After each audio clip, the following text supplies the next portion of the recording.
Hi అండి. శ్రీ సద్గురు సాయినాథ్ మహారాజ్కి జై. ఇది శ్రీ సాయి దివ్య పూజ విధానం అండి. ఎవరు ఎన్ని వారాలు చేయాలనుకుంటున్నారో అన్ని వారాలు సంకల్పం తీసుకుని చేసే వ్రతం ఇది.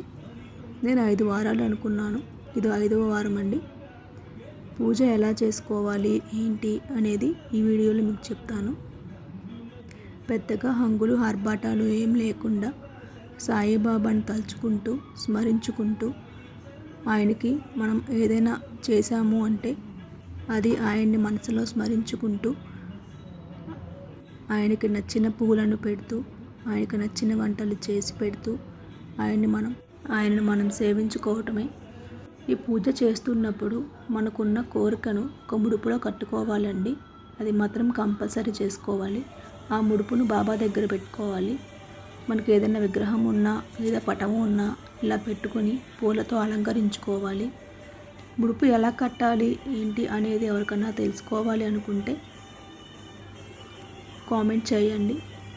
బాబాకి ఇలా పూలు అలంకరించుకున్న తర్వాత 5వ వారం కదండి, అందుకని నేను అభిషేకం చేద్దామని అనుకున్నాను. కాబట్టి బాబా విగ్రహాన్ని తీసుకున్నాను.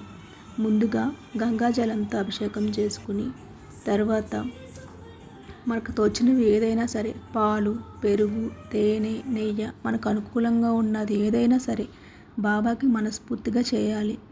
అలాగని అంగులు ఆర్భాటాలతో ఏం చేయాల్సిన అవసరం లేదండి.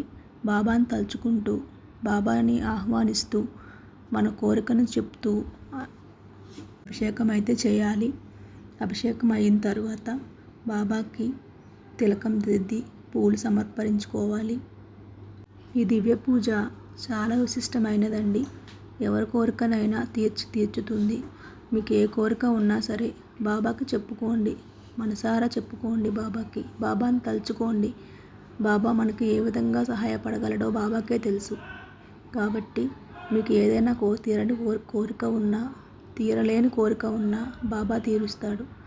ఆ నమ్మకంతో సంకల్పంతో బాబాని కోరుకోండి, బాబాని పూజించండి. ఈ పూజ ఎవరైనా చేయొచ్చండి. చిన్నపిల్లలు, ఆడ మగ అని తేడా లేదు. ఈ పూజ చేసుకునే వాళ్ళు అందరూ కూడా మనసు నిమగ్నమై చేసుకోవాలి. హారతి ఇచ్చేదండి. అభిషేకం అయిన తర్వాత ఇలా హారతి ఇచ్చి బాబాని అలంకరించుకోవాలి. తర్వాత సాయి దివ్య పూజ పుస్తకం ఉంటుందండి, అది మనకు బయట దొరుకుతుంది. అది తీసుకోవాలి. అందులో మనకి 108 అష్టోత్తరాలు ఉంటాయి. అవి బాబాని పూలతో అలంకరించుకుంటూ అష్టోత్తరాలు చదువుకోవాలండి. అదే మనకి ఈ పూజలో మెయిన్. అష్టోత్తరాలు చదివిన తర్వాత బాబాకి మనం చేసిన పిండి వంటలు ఏదైనా సరే, పాయసం కానివ్వండి, ఏదైనా ఆయనకి నచ్చిన చపాతీ కానివ్వండి, ఏదైనా సమర్పించుకుని తర్వాత కథలు ఉంటాయండి. 6 అధ్యాయాలు కథలు ఉంటాయి. అవి మనం చదువుకోవాలి. 6 అధ్యాయాలు కూడా ఒక పువ్వు పట్టుకొని, అక్షింతలు కానీ పువ్వులు కానీ పట్టుకొని మనసారా చదువుకుంటూ ఆయనకు సమర్పించుకోవాలి. ఇలా మనం చేసే పూజలో బాబాను ఆహ్వానిస్తున్నట్లుగా మన దగ్గరికి పిలిచినట్లుగా ఉండాలండి. ధూపదీప నైవేద్యాలతో ధూపం వెలుగుతూ ఉండాలి. మనం 6 కథలు చదువుతున్నంతసేపు కూడా ఆ పూజ అయ్యే వరకు కూడా ఆ దీపాలు, ఆ ధూపం అనేది వెలుగుతూ ఉండాలి అండి. ఆ 6 అధ్యాయాలు చదవటం అయిపోయిన తర్వాత పూజ కంప్లీట్ అయినట్లే. ఇంకా 5వ వారం కదా, నేను ఇంకా 5గురికి ప్రసాదం పంచడం అలాంటివి చేశాను. ఎవరి ఇష్టం వాళ్ళదండి. నేను 5గురికి తాంబూలం ఇచ్చి వాళ్ళ దగ్గర ఆశీస్సులు తీసుకున్నాను. ఇంకా పూజ కంప్లీట్ అయ్యింది. కొబ్బరికాయ నైవేద్యం పెట్టుకున్నాను. టెంపుల్కి కూడా వెళ్ళొచ్చండి. ఆ రోజు చాలా మంచిది. మనకి ఎప్పుడు కుదిరినా సరే గురువారం టెంపుల్కి వెళ్ళటం చాలా మంచిది. బాబా ఆశీస్సులు మనతో ఎప్పుడూ ఉంటాయి.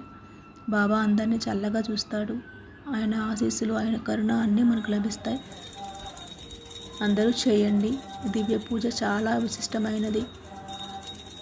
ముడుపు ఎలా కట్టుకోవాలి అని అంటే, మనం ఒక తెల్లటి గుడ్డను తీసుకుని అది పసుపు నీళ్ళల్లో ముంచి అందులో మీకు తోచినంత 1 రూపీ కాయిన్ కానీ 2 రూపీస్ కాయిన్ కానీ ఎంత అంటే అంత అది పెట్టుకొని కొంచెం పసుపు కుంకుమ అలంకరించుకొని ముడుపులా కట్టుకోవాలి. చిన్న ముడుపులా కట్టుకోవాలి. దాన్ని మాత్రం ఎవ్రీ థర్స్డే మనం ఎప్పుడు పూజ చేస్తే అప్పుడు బాబా దగ్గర పెట్టి ఆ పూజ అనేది స్టార్ట్ చేయాలండి. అప్పుడే పూజకి విశిష్టత ఉంటుంది. ఆ ముడుపు లేకపోతే మనం పూజ చేసినా వేస్టే. ఆ ముడుపులోనే మన కోరికను తలుచుకుంటూ ముడుపు కట్టుకోవాలి. అప్పుడే బాబాకి మన కోరిక తెలుస్తుంది. నచ్చితే లైక్ చేయండి.